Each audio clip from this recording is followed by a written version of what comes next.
ಎಲ್ರಿಗೂ ನಮಸ್ಕಾರ. ನಾನು ನಿಮ್ಮ ವಿನೋದ್ ಶೆಟ್ಟಿ ಮಾತಾಡ್ತಿರೋದು. ಆ, ಎಲ್ರಿಗೂ ಮೊನ್ನೆ ಈದ್ ಮಿಲಾದ್ ಹಬ್ಬ ಆಯಿತು. ಈದ್ ಮಿಲಾದ್ ಹಬ್ಬದ ಶುಭಾಶಯಗಳು. ಆ, ಹಾಗೆ ಹಿಂದೂ ಬಾಂಧವರಿಗೆ ಗಣೇಶ ಹಬ್ಬದ ಶುಭಾಶಯಗಳನ್ನು ನಾನು ಹೇಳ್ತಾ ಇದ್ದೀನಿ. ಹಾಗೆ ನಾನು ಇನ್ನೊಂದು ವಿಷಯ ಹೇಳಕ್ಕೆ ಬರ್ತಾ ಇದ್ದೀನಿ. ಈ ಎರಡು ಹಬ್ಬಗಳು ಬಂದಾಗ ಅಲ್ಲೊಂದು ಕೋಲಾಹಲವನ್ನು ನಾನು ಕಂಡೆ. ಕೋಲಾಹಲ ಅಂದರೆ ನಾವು ಇಂಗ್ಲೀಷಲ್ಲಿ ಏನು ಅಂತೀವಿ, ಮಿಸ್ಅಂಡರ್ಸ್ಟ್ಯಾಂಡಿಂಗ್ ಅಂತೀವಿ. ಅಂದರೆ ನಾನು ಹೇಳ್ತಿರೋದು, ಅಲ್ಲ, ಮುಸ್ಲಿಂ ಅವ್ರದ್ದು ಒಂದು ಏರಿಯಾ, ಅದು ಬಹುಸಂಖ್ಯಾತ ಏರಿಯಾ, ಅದು ಅಲ್ಲಿ ಅವರು ಹಸಿರು ಬಾವುಟವನ್ನು ಕಟ್ತಾರೆ ಅಲ್ವಾ. ಅದನ್ನು ಮಾಡಬಾರ್ದು ಅಂಥೇಳಿ, ಬೇಕು ಅಂಥೇಳಿ ನಾವು ಅವ್ರನ್ನ ರೊಚ್ಚಿಗೆಬ್ಬಿಸ್ಲಿಕ್ಕೋಸ್ಕರ ನೀವು ಹಿಂದೂ ಸಂಘಟನೆಗಳು ಈ ರೀತಿ ಮಾಡಿದರೆ ಇದು ಯಾವ ನ್ಯಾಯ? ಇದು ಅಲ್ಲಿ ಹೋಗಿ ಕೇಸರಿ ಬಾವುಟ ಕಟ್ಟೋದು, ಕೇಸರಿದು ಫ್ಲಾಗ್ ಕಟ್ಟೋದು, ಇದು ಮೇಲುಗಡೆ ಟ್ಯಾಗ್ ಕಟ್ಟೋದು ಮಾಡಬಾರ್ದಲ್ವಾ? ಮಾಡಬಾರ್ದು, ತಪ್ಪದು ಅಲ್ವಾ? ತಪ್ಪದು. ಆಯಿತು, ಇದೇ ಒಂದು ಸೇಮ್ ಉದಾಹರಣೆ ನಾನು ಕೊಡ್ತೀನಿ. ನಮ್ಮದು ಯಾವುದು ಗಣೇಶ ಹಬ್ಬ, ನಮ್ಮ ಏರಿಯಾದಲ್ಲಿ ಫುಲ್ಲು ಗಣೇಶ ಕೂರಿಸಿವಿ. ಓಕೆ, ಎಲ್ಲ ಅದೊಂದು ಏರಿಯಾ. ಅಲ್ಲೆಲ್ಲ ಬಂದುಬಿಟ್ಟು ಹಸಿರು ಫ್ಲಾಗ್ ಹಾಕಿದರೆ ಅಥವಾ ಹಸಿರು ಟ್ಯಾಗ್ ಕಟ್ಟಿದರೆ ನೀವು ಅದನ್ನು ಒಪ್ಲಿಕ್ಕೆ ರೆಡಿ ಇದ್ದೀರಾ? ಇಲ್ಲ ತಾನೆ. ಅವರವ್ರ ಧರ್ಮ ಅವರವರಿಗೆ ಹೆಚ್ಚು. ಏನದು ಮೈಂಡಲ್ಲಿ ಭಾರಿ ಹಿಂದೂಸ್ತಾನ, ಪಾಕಿಸ್ತಾನ, ಕೇಸರಿನೇ ಶ್ರೇಷ್ಠ, ಹಸಿರೇ ಶ್ರೇಷ್ಠ ಅಂತ ಎಲ್ಲಿದೆ? ಇವತ್ತು ನಾವೆಲ್ಲ ಬದುಕ್ತಿರೋದು ಡಾಕ್ಟರ್ ಬಾಬಾ ಸಾಹೇಬ್ ಅಂಬೇಡ್ಕರ್ ಕೊಟ್ಟಂಥ ಒಂದು ಸಂವಿಧಾನದಲ್ಲಿ ಅಲ್ವಾ? ಅದೊಂದು ಇಡೀ ದೇಶ ಅಂತ ಬಂದಾಗ ನೋಡಿದಿರಲ್ಲ ನೀವು, ಕೇಸರಿ, ಹಸಿರು, ಬಿಳಿ ಅಂತ ಹೊಡೆದಾಡ್ತಿರಲ್ಲ, ಅದು ಮೂರೇ ಬಣ್ಣ ನಮ್ಮ ದೇಶದ ಭಾವೈಕ್ಯತೆ, ರಾಷ್ಟ್ರ ಸಂಕೇತ, ರಾಷ್ಟ್ರ ಬಣ್ಣ, ಭಾವೈಕ್ಯತೆ ಸಂಕೇತ. ಕೇಸರಿ, ಬಿಳಿ, ಹಸಿರು.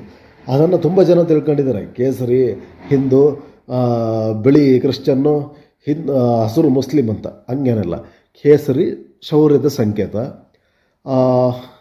ಬಿಳಿ ಬಂದುಬಿಟ್ಟು ಸತ್ಯದ ಸಂಕೇತ, ಹಸಿರು ಬಂದುಬಿಟ್ಟು ಸಮೃದ್ಧಿಯ ಉಸಿರು, ಎಲ್ಲರನ್ನೂ ಉದ್ಧಾರ ಮಾಡ್ತೀವಿ ಅಂತೇಳಿ ಅಷ್ಟೇ.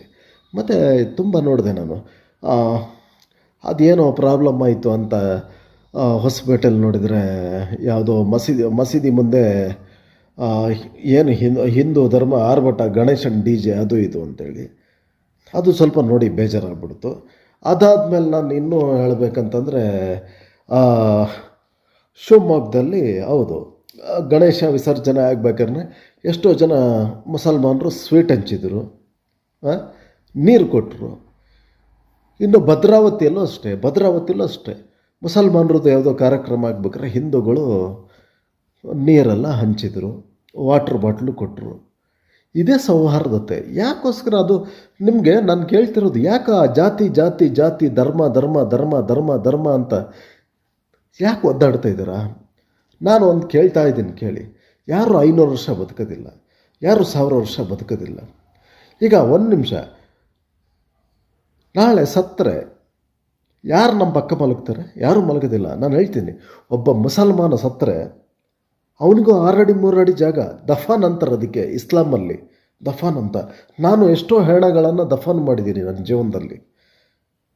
ಒಬ್ಬ ಕ್ರಿಶ್ಚನ್ನು ಸತ್ತೋದ್ರೆ ಅವನನ್ನು 6 ಅಡಿ 3 ಅಡಿ ಪೆಟ್ಟಿಗೆಯಲ್ಲಿ ಮಲಗಿಸಿ ಲಾಕ್ ಮಾಡಿಬಿಟ್ಟು 6 ಅಡಿ 3 ಅಡಿ ಜಾಗದಲ್ಲಿ ಹೊಳ್ತಾರೆ. ಅದಕ್ಕೂ ನಾನು ಹೋಗಿದ್ದೀನಿ. ನಮ್ಮ ಹಿಂದೂಗಳಲ್ಲಿ ಸತ್ತು ಹೋದರೆ ಅಷ್ಟೇ, 6 ಅಡಿ 3 ಅಡಿ ಚಟ್ಟದಲ್ಲಿ ಕರ್ಕೊಂಡೋಗಿ ಚಟ್ಟದ ಮೇಲೆ ಮಲಗಿಸಿ ಸುಡ್ತಾರೆ. ಎಲ್ರಿಗೂ 6/3, 6 ಅಡಿ 3 ಅಡಿ ಜಾಗ. ಯಾಕೋಸ್ಕರ ಧರ್ಮ ಧರ್ಮ ಧರ್ಮ ಅಂತ ಹೋರಾಡ್ತಿದ್ದೀರಾ? ಎಲ್ಲ ಮಾಡೋಕ್ಕೆ ಹೋಗಬೇಡಿ. ನಾನು ಈಗಲೂ ನಿಮ್ಮಲ್ಲಿ ಕೈ ಮುಗಿದು ಬೇಡ್ಕೊತಾ ಇದ್ದೀನಿ. ನಾವೆಲ್ಲ ಒಂದು, ಹಿಂದೂ ಮುಸ್ಲಿಂ ಭಾಯಿ, ಭಾರತ ಮಾತೆ ನಮ್ಮೆಲ್ಲರ ತಾಯಿ. ದಯವಿಟ್ಟು ಅರ್ಥ ಮಾಡ್ಕೊಳ್ಳಿ. ನನ್ನ ಮಾತಿಗೆ ಬೆಲೆ ಕೊಡ್ತೀರೋ ಇಲ್ಲೋ ಗೊತ್ತಿಲ್ಲ, ಅರ್ಥ ಮಾಡ್ಕೊತೀರಾ ಅಂತ ಅಂದ್ಕೊತೀನಿ. ಜೈ ಭೀಮ್, ಜೈ ಹಿಂದ್, ಜೈ ಕರ್ನಾಟಕ ಮಾತೆ. ಒಂದೇ ಮಾತರಂ, ಭಾರತ್ ಮಾತಾ ಕಿ ಜೈ.